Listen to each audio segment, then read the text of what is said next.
नमस्कार मंडळी, नवीन एका इंटरेस्टिंग व्हिडिओमध्ये सर्वांचं मनापासून स्वागत आहे. मित्र, महाराष्ट्रातील संजय गांधी निराधार अनुदान योजनेच्या लाभार्थ्यांसाठी, दिव्यांग अनुदान योजनेच्या लाभार्थ्यांसाठी, श्रावणबाल असेल किंवा विधवा पेन्शन योजनेचे लाभार्थी असतील, या सर्व लाभार्थ्यांसाठी ही व्हिडिओ अतिशय महत्त्वाचे.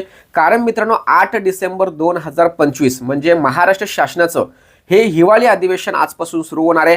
आणि या हिवाळी अधिवेशन महाराष्ट्रातील निराधार बांधवांसाठी खूप महत्त्वाचं असणार आहे. का महत्त्वाचं असणार आहे? कारण मित्रांनो, जे काही दिव्यांग बांधव आहेत त्या दिव्यांग बांधवांना राज्य सरकारच्या माध्यमातून 2,500 रुपयाचं मानधन घोषित झालेलं आहे.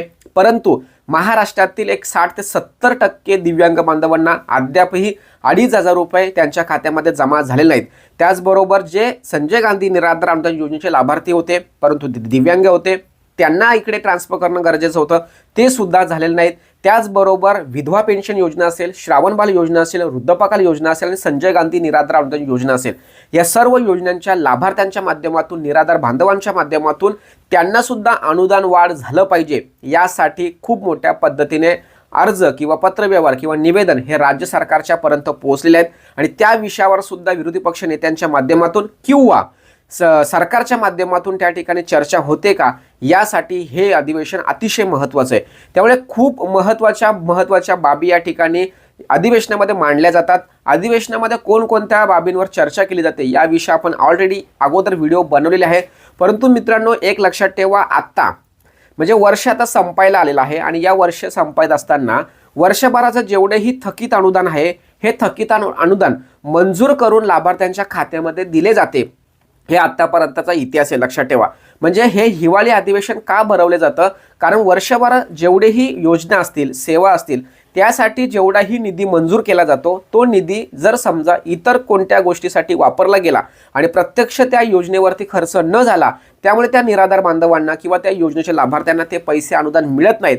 म्हणून अशा पद्धतीचं अधिवेशन भरवलं जातं आणि त्या अधिवेशनामध्ये पुरवणी मागणी म्हणून विशिष्ट निधी मंजूर करून घेतला जातो आणि तो निधी संबंधित लाभार्थ्यांच्या खात्यामध्ये त्वरित अदा किंवा ट्रान्सफर केला जातो. यासाठी हे अधिवेशन भरवलं जातं. म्हणून लाभार्थ्यांचं जे मागे जे काही 5-6 महिन्याचे जे थकीत अनुदान आहे, त्याचबरोबर आत्ता जे सप्टेंबर, ऑक्टोबर, नोव्हेंबरचे काही लोकांचे दिव्यांग असून सुद्धा त्यांना पैसे मिळाले नाहीत किंवा काही लोकांना फक्त 1,500 रुपये दिलेले आहेत. आणि विशेष म्हणजे ऑक्टोबर आणि नोव्हेंबर या महिन्यामध्ये तब्बल 50 ते 60 लाभार्थ्यांना 1 रुपया सुद्धा आलेला नाही.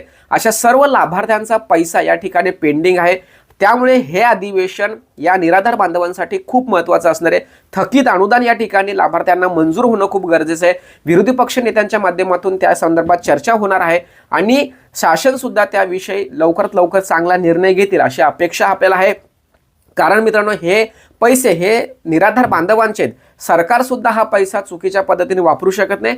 काही अंशी, काही स्तरावरती, तात्पुरत्या स्तरावर तो पैसा इकडे तिकडे फिरवण्याची अथॉरिटी प्रशासनाला आहे, सरकारला आहे. परंतु अखेरी मात्र हे पैसे त्यांच्या खात्यामध्ये देणं हे सरकारला कायदेशीररित्या बंधनकारक असतं. म्हणून हे अधिवेशन आपल्यासाठी खूप महत्त्वाचं आहे. त्याचबरोबर तुकाराम मुंडे साहेब यांनी जो बोगस दिव्यांगांचा जो विषय घेतलेला आहे, हा बोगस दिव्यांगांच्या विषयासंदर्भात ज्या ज्या कार्यालयामध्ये, म्हणजे आता जिल्हा परिषद असेल, पंचायत समिती असेल, शिक्षण विभाग असेल, तर या ठिकाणी दिव्यांगांच्या बोगस प्रमाणपत्राची पडताळणी झालेली आहे. आणि त्यांच्या सुद्धा काही संघटना आहेत, त्या संघटना राज्य सरकारपर्यंत किंवा प्रशासनापर्यंत त्यांनी अपील केलेली आहे. त्यामुळे दिव्यांग बांधवांसाठी हा निर्णय खूप महत्त्वाचा असणार आहे. आणि कशा पद्धतीने पारदर्शकतेने हे जे बोगस दिव्यांग आहेत किंवा बोगस निराधार सुद्धा आहेत, कारण जेवढे बोगस दिव्यांगांची संख्या प्रचंड आहे, तेवढीच संजय गांधी निराधार अनुदान योजनेमध्ये सुद्धा निराधार बांधवांची संख्या प्रचंड आहे. आणि त्यामुळे सुद्धा त्यांना अनुदान वाढ केली जात नाही. हे सुद्धा आपण याविषयी सुद्धा चर्चा या अगोदर केलेली आहे.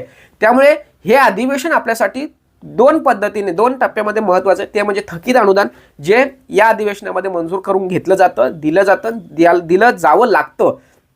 त्यामुळे थकीत अनुदान संदर्भात या अधिवेशनामध्ये काय चर्चा होते हे महत्त्वाचं आहे. त्याचबरोबर दुसरा महत्त्वाचा विषय म्हणजे जे काही लाभार्थ्यांचे कागदपत्रांच्या संदर्भात जी किचकट प्रणाली राज्य सरकारने सुरू केलेली आहे, म्हणजे DBT प्रणाली असेल, आधार ऑथेंटिफिकेशन असेल, हयातीचा दाखला असेल, या सगळ्या गोष्टीवर वेबसाईट आहे, त्या वेबसाईटवरती प्रॉपर आपल्याला माहिती मिळत नाहीत. अशा अनेक ज्या महत्त्वाच्या बाबी आहेत त्यावरती या ठिकाणी चर्चा आणि मार्ग निघाला पाहिजे अशी आपण या ठिकाणी अपेक्षा करतोय. महत्त्वाचे 2 मुद्दे होते, ते म्हणजे थकीत अनुदान, बोगस दिव्यांग आणि ज्या लाभार्थ्यांचे पैसे किंवा थकीत अनुदान देणं बाकी आहे त्यांना ट्रान्सफर करणं गरजेचं आहे, असे 2 ते 3 मुद्दे या अधिवेशनामध्ये खूप मोठ्या पद्धतीने चर्चेला घेतले जातील आणि त्यावरती साधक बाधक अशी चर्चा होऊन निर्णय निघेल अशी अपेक्षा करतोय। या व्हिडिओच्या माध्यमातून माझ्या तमाम बांधवांना किंवा जे या योजनेवरती काम करतात सामाजिक कार्यकर्ते आहेत त्यांना एक विनंती असेल का तुमच्या स्तरावरती जर समजा जे तुमच्या तालुक्यांमध्ये तुमच्या मतदारसंघामध्ये जे काही आमदार असतील त्या आमदार जर अधिवेशनामध्ये बोलत असतील किंवा त्यांचं जर वजन असेल तर नक्की हे महत्त्वाचे विषय त्यांच्या कानावर घाला। आपण सुद्धा अनेक आमदारांपर्यंत हे मेसेज पोहोचवलेला आहे आणि त्यांच्याकडून असं आश्वासन आलेलं आहे की आपण नक्कीच त्या ठिकाणी चर्चा मांडणार, ते मुद्दा मांडणार आणि त्यावरती सरकारला धारेव धरून हे मुद्दे मार्गी लावण्याचा प्रयत्न करा। तुम्ही सुद्धा त्या पद्धतीने प्रयत्न करा, कारण हे अधिवेशन झाल्यानंतर वर्ष संपतं आणि नंतर मात्र आपल्याला जर या अधिवेशनामध्ये चांगले निर्णय जर निघाले नाही तर मात्र आपल्याला थकीत अनुदान हे विसरावं लागणार, असं म्हणायला काहीच हरकत नाही। ही माहिती सर्वांना शेअर करा। भेटूया पुढील व्हिडिओसह, तोपर्यंत धन्यवाद। जय हिंद, जय महाराष्ट्र।